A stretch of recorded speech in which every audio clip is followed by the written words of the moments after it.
असां वटि हिकिड़ा वॾा चैलेंजिस आहिनि। तव्हांखे ख़बर आहे त यूथ जॾहिं बि को बि शागिर्द पंहिंजी तइलीम मुकमल करे पंहिंजे प्रैक्टिकल लाइफ ॾांहुं जॾहिं सफ़र करे थो त सभ खां पहिरियां उन जे लाइ मसइलो पेश अचे थो रोज़गार जो।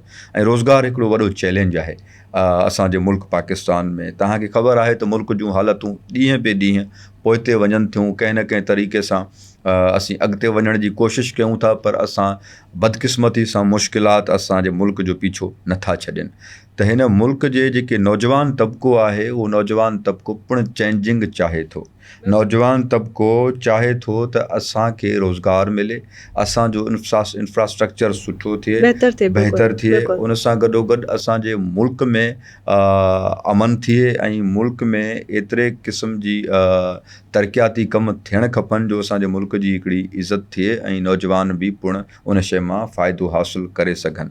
हाणे चेयरमैन बिलावल भुट्टो ज़रदारी जी लीडरशिप में अल्हम्दुलिल्लाह सूबे सिंध 90,000 खां वधीक PST JST जूं नौकरियूं ॾिनियूं जेके फुल मेरिट ते थिया। उहे नौकरियूं उन्हनि नौजवाननि खे मिलियूं जेके सिंध पब्लिक सर्विस कमीशन जे टेस्ट ॾियण जी बि अहलियत रखनि पिया। उहे नौजवाननि उहे नौकरियूं हासिलु कयूं। अॼु उहे सिंध जे मुख़्तलिफ़ कुंड कुर्च इलाइक़नि में पढ़ाइनि था ऐं यकीनन हिकिड़ो पढ़ियल लिखियल नौजवान जॾहिं हिकिड़े पंहिंजे कंहिं बि स्कूल खे लीड कंदो त हू बि उहो नसुल तयारु कंदो जेको तमामु एक्टिव हूंदो। ऐं उन सां गॾोगॾु आउं इन शइ में ऐड कयां थो त रोज़गार जे हवाले खां सिंध पब्लिक सर्विस कमीशन जे थ्रू घणो ई रोज़गार मिलियो आहे।